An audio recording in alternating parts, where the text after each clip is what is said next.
Assalamualaikum warahmatullahi wabarakatuh.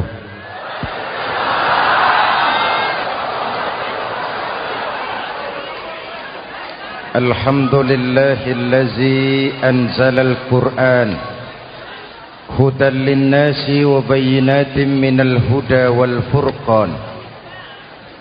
Wassalatu wassalamu ala asyrafil anam wa ala alihi wa ashabihil kiram, amma ba'du. Saudara-saudara hadirin yang saya hormati, yang berbahagia,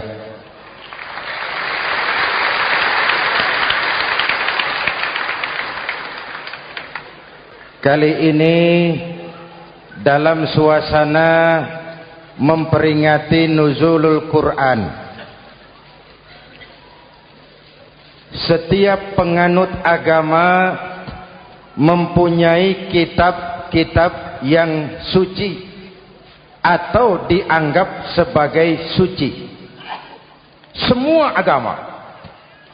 Orang Nasrani punya kitab Injil. Orang Yahudi punya kitab Taurat. Orang Hindu punya kitab Weda.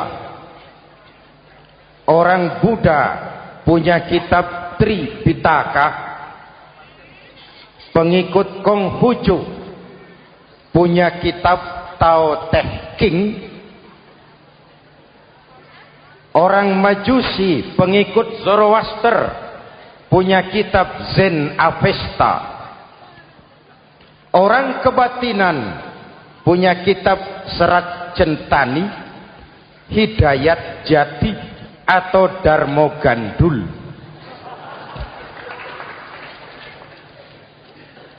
Kita umat Islam oleh Allah diberikan Al-Quran yang kita yakini sebagai kitab suci. Kunaon?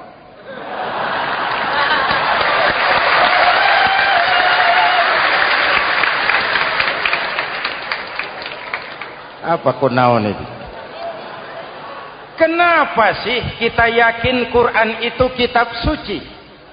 Pertama, ajarannya sesuai dengan fitrah manusia.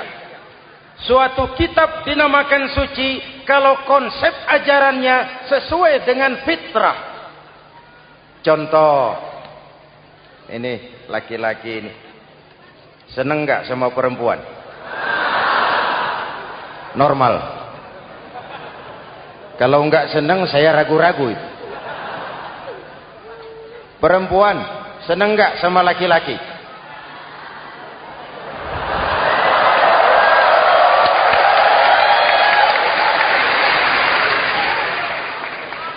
Ini fitrah.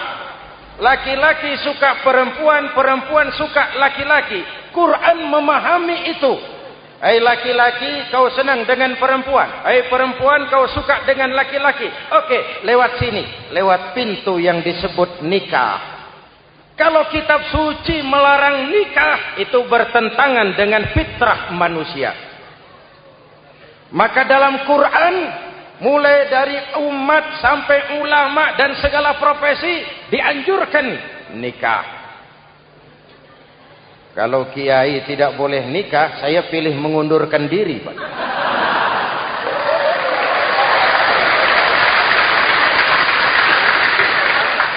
Itu bertentangan dengan fitrah. Lagian mubazir dikasih perabotan nggak dipakai.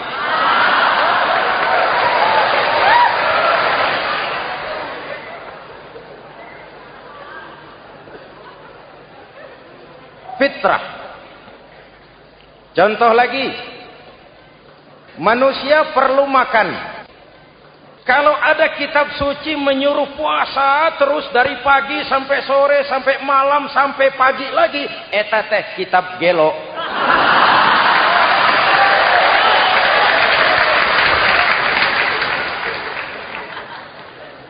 Quran sesuai dengan fitrah. Puasa mulai dari imsak sampai datang waktu maghrib. Puasa ngebleng Dari pagi sampai sore sampai malam merusak kesehatan. Malam berpuasa boleh bergaul dengan istri. Kenapa? Fitrah. Kalau siang tidak boleh, malam tidak boleh, sebulan penuh panas kepala.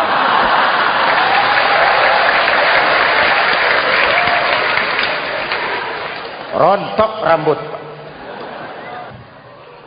Hadirin yang saya hormati, itu yang pertama. Yang kedua, kita yakini Quran sebagai kitab suci karena isinya tidak saling bertentangan, konsekuen, konsisten. Kalau ada satu kitab, di satu ayat mengajarkan Tuhan Esa, di lain ayat mengajarkan 3, liar itu mah.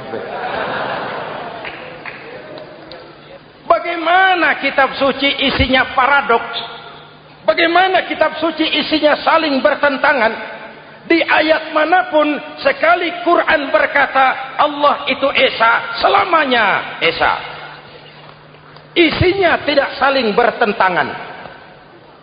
Lalu yang ketiga, kita yakini Quran kitab suci karena dia bersih dari intervensi manusiawi.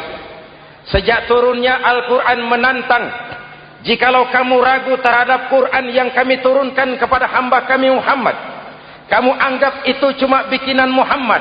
Kalau Muhammad bisa, kamu tentu bisa. Baik, bikin satu surah semacam Al-Quran. 14 abad yang lalu tantangan ini turun dan sampai malam ini belum terjawabkan.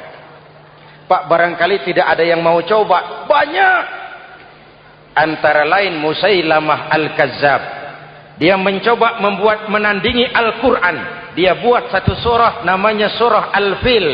Bunyinya begini, bikinan Musailamah. Al-Fil wa mal-fil wa ma adraka mal-fil lahu khurtumun tawil wa lahu zail. Sudah berbentuk syair. Isinya apa? Al-Fil, gajah. Wa mal-fil, apakah gajah itu? Wa ma adraka mal-fil, tahukah kamu apa itu gajah? Lahu khurtumun tawil, dia punya belalai panjang. Walahu zail, dan dia punya ekor. Nggak usah turun ayat begituan, orang tahu.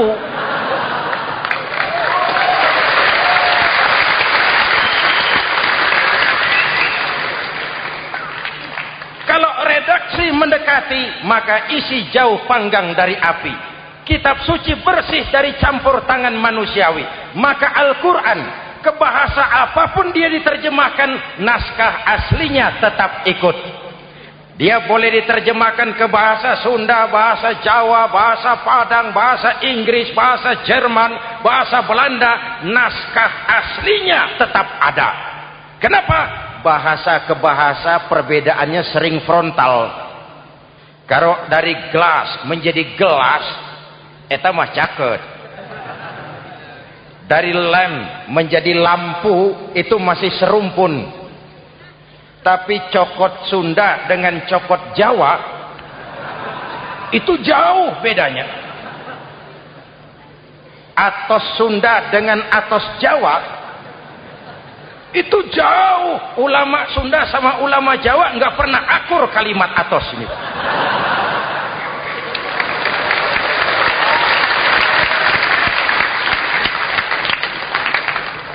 Inilah kebenaran janji Allah. Inna nahnu nazzalna dzikra wa inna lahu lahafizun. Kami yang turunkan Al-Quran, kami yang akan menjaganya. Ribuan orang hafal Al-Quran. Lalu apa pesan-pesan misi utama Al-Quran? Pertama, menegakkan tauhid. Ini yang lebih dahulu. Membentuk kualitas sumber daya manusia dengan menanamkan nilai-nilai keimanan. Membebaskan dari ketergantungan kepada benda. Ya ayyuhan nasu ubudu rabbakumul ladzi khalaqakum. Hai manusia, Tuhanmu yang perlu kau sembah hanyalah Tuhan yang telah menciptakan kamu. Jangan menyembah Tuhan yang tidak pernah menciptakan kamu.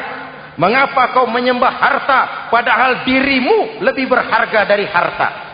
Kenapa kau menyembah pangkat dan jabatan padahal dirimu lebih berharga dari pangkat dan jabatan?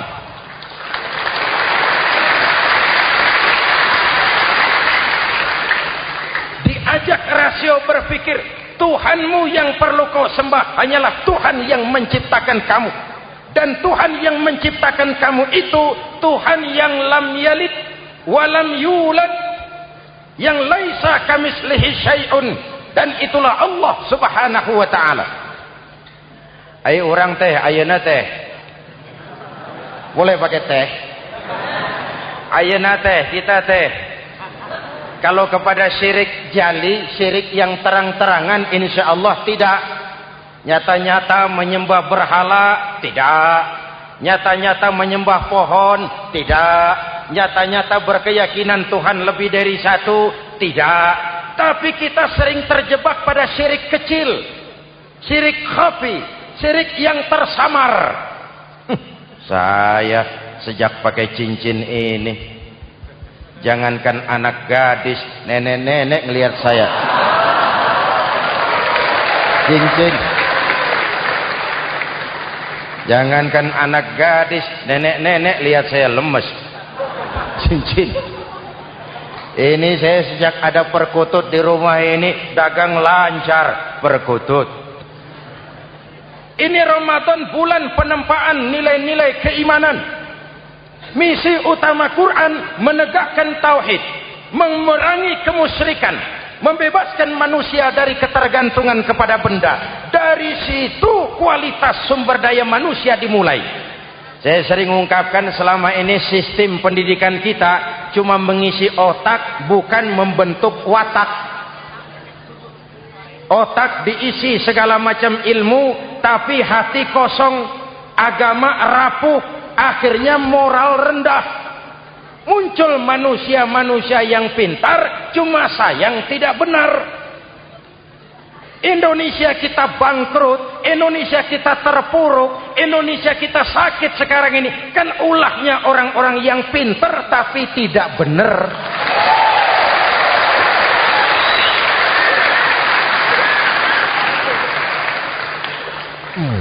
Presented by the Integral CJ's Management.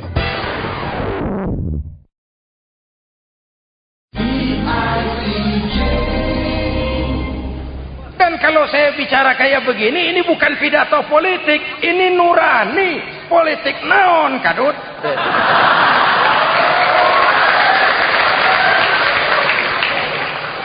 Ini nurani, ini tanggung jawab sebagai anak bangsa. Ibu bapak, saudara-saudara hadirin yang saya hormati, Rasul kalau masuk sepertiga yang akhir, sing-singkan lengan baju, hamparkan sajadah, lebih banyak di masjid daripada di rumah. Itu Rasul. Maka sepertiga yang akhir masjid makin ramai. Lihat Masjidil Haram. Lain dengan kita. Sepertiga yang akhir masjid mulai mengalami kemajuan. Safnya makin maju.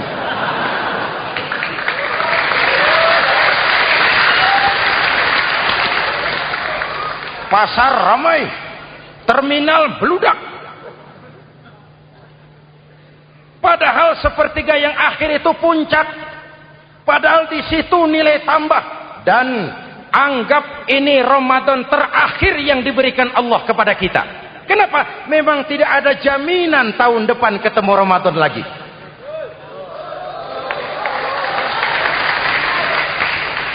Anggap ini Ramadan terakhir yang diberikan Allah kepada kita. Tidak ada jaminan tahun depan Ramadan akan ketemu lagi. Tidak ada jaminan. Manfaatkan peluang ini untuk melakukan pemutihan. Semua kita melakukan introspeksi. Tidak tahu kita Ramadan tahun depan nanti masih ketemu apa tidak. Sebagaimana kita tidak tahu kita masih hidup atau tidak. Hadirin yang saya hormati, misi kedua Al-Quran, persaudaraan, kebersamaan atas dasar keadilan dan kebenaran. Manusia bersuku-suku, ya. Manusia berbangsa-bangsa, memang. Itu diakui oleh Al-Quran. Inna khalaqnakum min dzakari wa untha wa ja'alnakum syu'uban wa qabaila. Kami ciptakan kamu dari laki-laki dan perempuan. Kami jadikan kamu bersuku-suku dan berbangsa-bangsa. Apa tujuannya?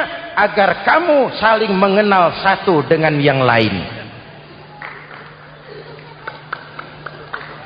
Persaudaraan, kebersamaan atas dasar keadilan dan kebenaran. Yang terlepas dari ras.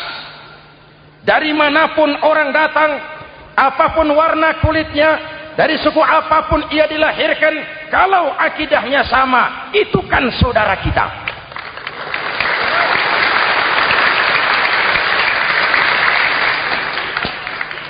Seperti di masjid, kita tidak peduli dari mana kita datang. Yang datang dari kidul, madep ngulon mang. Yang datang dari sebelah lor, madep ngulon mang. Yang datang dari sebelah wetan, madep kulon mang. Yang datang dari kulon, madep ngulon.